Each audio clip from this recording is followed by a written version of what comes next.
Golem is a creature from Jewish mythology. It's a creation of man that collects all the bits of pieces. Well, Golem essentially is made of mud, and creates something of sheer power and something that haven't existed before, and give us opportunities and possibilities never seen before. We are quite convinced that not so far into the future, internet will be much more decentralized than it is today. And this will require new infrastructure. And Golem seems to be the ultimate solution to this problem. Not only to distribute computation, but decentralized distributed computation.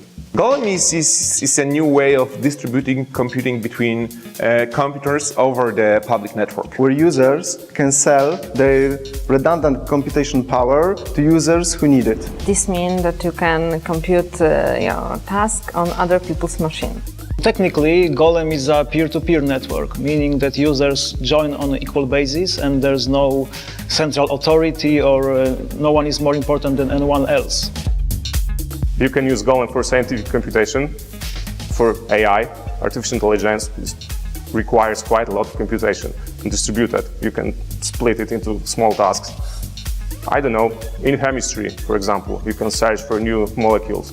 Golem would do the job perfectly. For example, when you are an artist or an architect that has created this 3D model of a house, and we like to see a photorealistic image of it. So he can use Golem, split this task into smaller parts, then send it to the network. And each person will compute a small part of the image. And they will compute this in the same time, so everything will be quicker.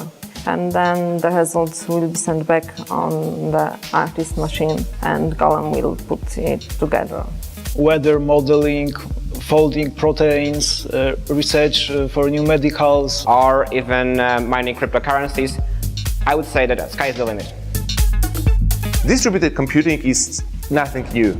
You have it in a cloud, you have it even in hosting of services, you have it in a cloud storage. So what is really new that we plan to use not a bunch of servers somewhere in Google or in Amazon, but we want to give you a possibility of using the power of computers around you, contributed to the network by other people, your neighbors or people living in the same country or in the same continent, for money. So you pay them for using their computers. And this is where Golem, with its significantly lower prices, will be a very attractive alternative. And of course, not we will pay the money, but other users who are in need of additional computing power will pay for using other users' computers. The economics of our business model comes down to commissions for every transaction between users of Golem network.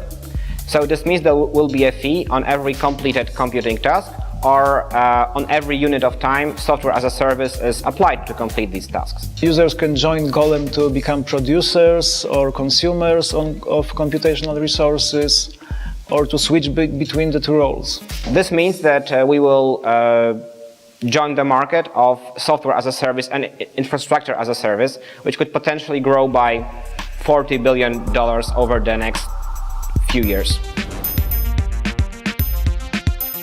Just the idea that you could rent your idle computing resources for money seems to be a very obvious way of organizing internet.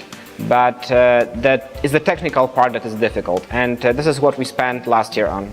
The first one is transaction system and payment system. For microtransactions, the transaction fees, even with Bitcoin, are so large that they would sum up to an amount that is bigger than the payment. Okay?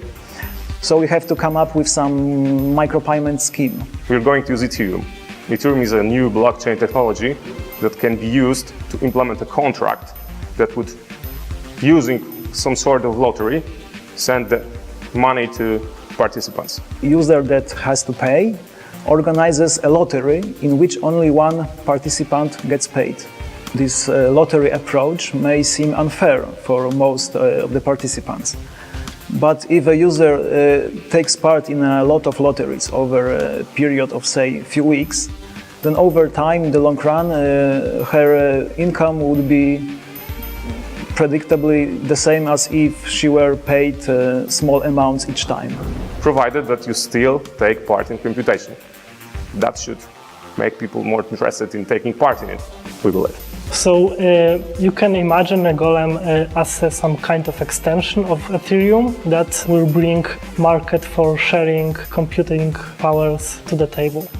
There will be a problem with unfair users. For example, we can imagine a situation where there in the network are users who want to be paid, but they don't want to compute anything, or they just send wrong results. We implement ranking protocol, especially for them, so that they won't take part in computation and the network in general. We know that they can appear from time to time, but we have to get rid of them as soon as possible so that other participants simply can do their job. At the end of the day, we hope that Golem will not only give scientists and businessmen a new way of doing computation, but will also change the way internet is working. Golem, for me, is a challenge. It's a very challenging problem, but the problem that we know how to solve. And yeah, it's undertaking that I believe can result in something spectacular.